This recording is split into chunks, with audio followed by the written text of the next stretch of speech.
Kalau beliau lupa letak hadisnya atau letak kitabnya, beliau menyebutkan nama Nabi, beliau bersolawat, lama kemudian Allah Subhanahu wa ta'ala mengembalikan ingatannya dengan menyebutkan nama kitabnya dan menyebutkan halamannya serta menyebutkan barisnya akan hadis tersebut.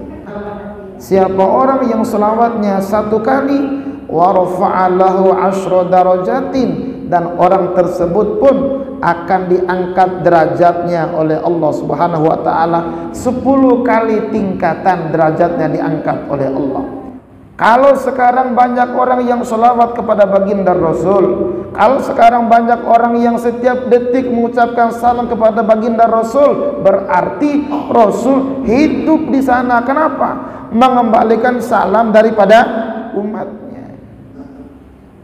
Atani atim min indi rabbi azza wa jalla faqala man shalla alaika min ummatika salatan kataballahu lahum bihi 10 hasanatin wa maha anhu 10 sayyiatin wa rafa'a lahu 10 darajatin wa radda alaihi mithlaha. Rawahu Ahmad an Abi Thalhah.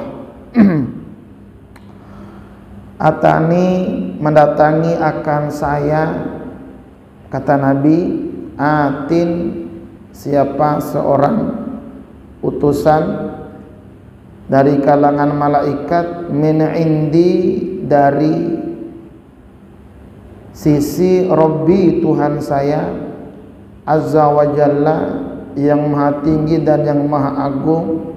Siapa? Allah Subhanahu wa ta'ala. Faqala, maka berkata siapa utusan tersebut, man, siapa orang, sholla, yang bersolawat, siapa orang, alaika, kepada kamu wahai Muhammad, min ummatika, dari umat kamu, solatan akan 1 kali solawat. Kataba, menulis siapa Allah lahu, bagi orang, biha, dengan solawatnya itu, 10 hasanatin, menjadi 10 kali kebaikan. Wa maha, dan menghapus siapa Allah, anhu, dari orang yang solawat tersebut, 10 sayyiatin, akan 10 keburukan. Wa rafa'a, dan mengangkat siapa Allah lahu, bagi orang yang solawat tersebut, 10 darajatin, akan 10 derajat.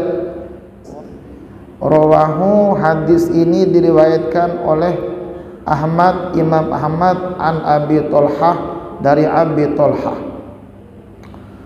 Ibu bapak yang sama-sama dimuliakan oleh Allah Subhanahu wa ta'ala, lagi-lagi kita masih membahas hadis di dalam kitab ini, menceritakan seorang utusan Allah dari kalangan malaikat lalu mendatangi Nabi Muhammad sallallahu alaihi wasallam. Berita yang dibawa oleh malaikat ini, yang disampaikan kepada baginda Rasulullah sallallahu alaihi wasallam adalah, siapa orang dari kalangan umatmu wahai Muhammad yang solawatnya 1 kali, maka orang tersebut akan mendapatkan 10 kebaikan dari 1 kali solawatnya. Ibu bapak sekalian, solawat kepada baginda Rasulullah sallallahu alaihi wasallam dalam kehidupan ini menjadi sebuah keharusan. Jadi kalau kita dalam sholat disyariatkan atau diwajibkan atau menjadi rukun daripada kita sholat, maka harus diamalkan sholawat tersebut. Kalau tidak, maka sholatnya tidak sah. Kalau seorang khotib berkhutbah, di dalam khotibnya, di dalam isi khutbahnya orang tersebut tidak bersolawat kepada baginda Rasulullah sallallahu alaihi wasallam, maka khutbahnya tidak sah, karena solawat bagian daripada rukun khutbah. Dan juga orang yang berdoa kepada Allah Subhanahu wa taala, kalau mau doanya agar diijabah oleh Allah, maka harus berselawat kepada baginda Rasulullah sallallahu alaihi wasallam. Dan di dalam hadis ini juga, siapa orang yang ingin kebaikannya dilipat gandakan oleh Allah Subhanahu wa taala, maka cukup satu kali kita selawat kepada baginda Rasul, itulah yang menjadi kebaikan kita dilipat gandakan oleh Allah dengan kalimat Allahumma sholli ala sayyidina Muhammad atau sallallahu ala sayyidina Muhammad, atau bentuk solawat-solawat yang lain, asalkan awal kalimatnya Allahumma, artinya memohon kepada Allah Subhanahu wa taala supaya baginda Rasul diberkahi oleh Allah, diselawatkan oleh Allah Subhanahu wa taala, dirahmati oleh Allah. Nanti orang bertanya, kenapa kita harus selawat, mendoakan kebaikan buat Nabi Muhammad, agar Nabi Muhammad mendapatkan kebaikan dari Allah, agar Nabi Muhammad mendapatkan rahmat dari Allah Subhanahu wa taala. Maka ulama kita mengajarkan kepada kita, sejatinya salawat itu adalah untuk kita, karena baginda Rasul sudah dimuliakan oleh Allah Subhanahu wa taala, atau amalia kita tersebut menjadi sampai kepada Allah Subhanahu wa taala lantaran kita menyebutkan nama kekasih Allah, yakni baginda Rasulullah sallallahu alaihi wasallam. Ibu bapak yang sama-sama dimuliakan oleh Allah Subhanahu wa taala, kalau satu kali kita sholawat, 10 kali itu dibalas oleh Allah. Kalau 2 kali kita sholawat, dilipat gandakan. Apalagi kalau ada orang yang setiap harinya sholawatnya ratusan kali, yang bentuk kalimatnya yang paling pendek adalah Allahumma sholli ala sayyidina Muhammad. Ada juga orang yang sholawatnya menggunakan sholawat tibbil qulub, sah-sah saja, karena memang awalnya Allahumma sholli ala sayyidina Muhammad. Ada juga orang sholawat nariyah, sah-sah saja, karena memang kalimatnya Allahumma sholli ala sayyidina Muhammad, atau sholawat apapun yang orang baca, sehingga dengan sholawat itu kita mendapatkan rahmat dan keberkahan dari Allah Subhanahu wa taala.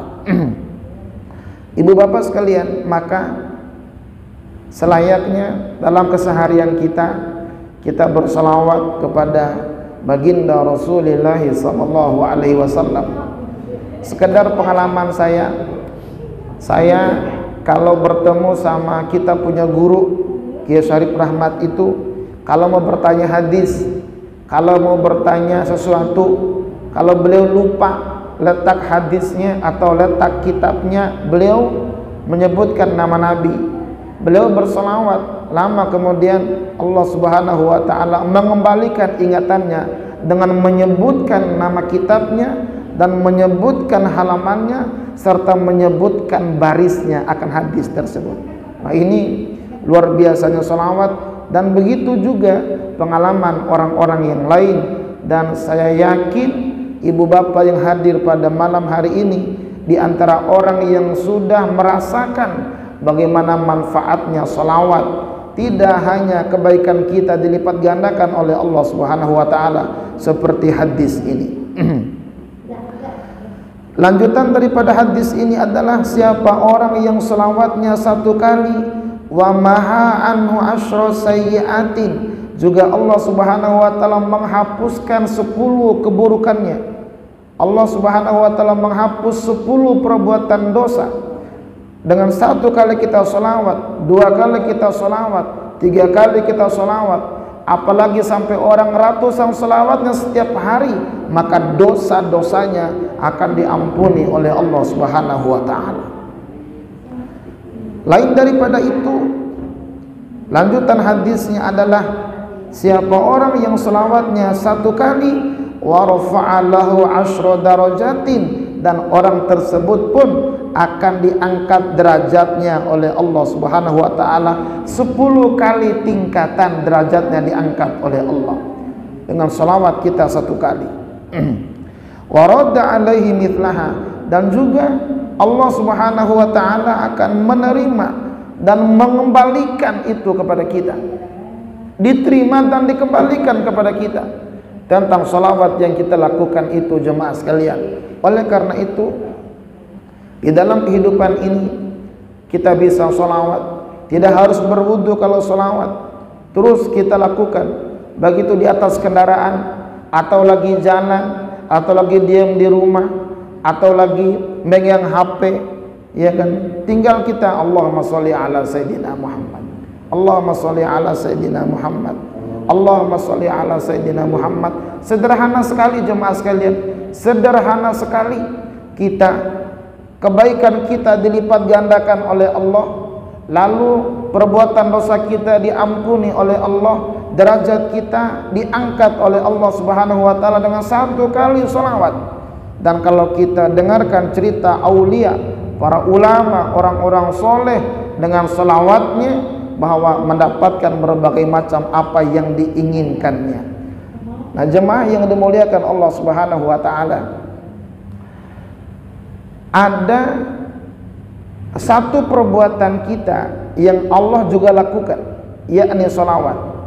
Saat Allah Subhanahu wa taala menganjurkan kita sholat, Allah tidak sholat. Saat Allah Subhanahu wa taala menganjurkan kita puasa, Allah tidak puasa. Saat Allah Subhanahu wa taala menganjurkan kita haji, Allah tidak haji.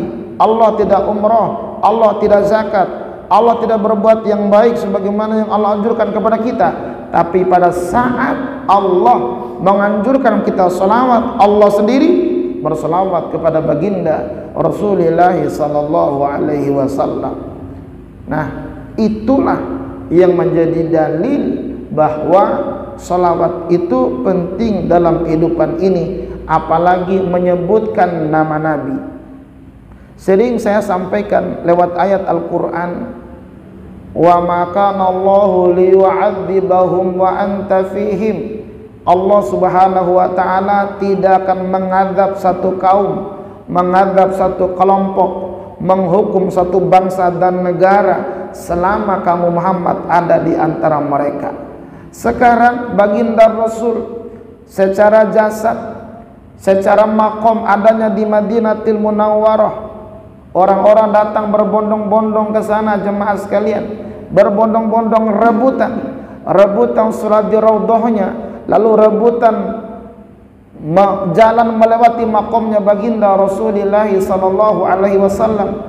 Tiada henti-hentinya, setiap saat orang ziarah kepada baginda Rasul. Yang tadinya hati kita keras rebutan masuk ke raudhah, keras kita sikut-sikutan masuk ke sana. Begitu kita habis sholat di raudhah lalu melewati makomnya baginda Rasul, tidak terasa air mata ini menetes membasahi pipi kita. Kenapa? Karena kita sudah dari Indonesia ini mengirimkan sholawatnya kepada baginda Rasul. Begitu kita sampai di sana, disambut oleh baginda Rasulullah sallallahu alaihi wasallam. Jemaah sekalian, lalu apakah sholawat kita ini didengar oleh baginda Rasul? Didengar oleh baginda Rasul. Bahkan sholawat kita, jemaah sekalian, salam kita akan dibalikin lagi oleh baginda Rasul. Jadi kalau kita ngirim salam sama orang, salam ya sama Ibu RT, kata Ibu RT, salam balik ya. Sama seperti itu jemaah sekalian. Ada dalam salah satu hadis Nabi di mana Rasul bersabda, "Ma min ahadin yusallimu alayya illa radallahu alayya ruhi hatta arudda alaihi assalam." Ma min ahadin, tiadalah seseorang, yusallimu alayya, orang tersebut menyampaikan salamnya kepada saya. Masya Allah. Saat kita ucapkan assalamu alayka ya Rasulullah, assalamu alayka ya Nabi Allah, assalamu alayka ya Habiballah, kita menyampaikan salam kepada baginda Rasul, bahwa lewat hadis ini illa raddallahu alayya, kecuali Allah Subhanahu wa taala mengembalikan ruhku kepada aku. Jadi pada saat kita berselawat kepada baginda Rasul, mengucapkan salam kepada baginda Rasul, maka Allah mengembalikan ruhnya Nabi. Untuk apa? Hatta arudda alaihi salam, sampai aku menjawab salam daripada mereka semuanya. Masya Allah. Artinya apa? Kalau sekarang banyak orang yang selawat kepada baginda Rasul, kalau sekarang banyak orang yang setiap detik mengucapkan salam kepada baginda Rasul, berarti Rasul hidup di sana. Kenapa? Mengembalikan salam daripada umatnya setiap saat. Artinya apa? Kalau di majelis-majelis kita marhabanan, kita berjanjian, kita berselawat, kita mengucapkan salam kepada baginda Rasul, maka dari Madinah sana mengembalikan salam kita di Indonesia ini dan di musola kita tercinta ini serta di majelis kita ini akan dijawab oleh baginda Rasul.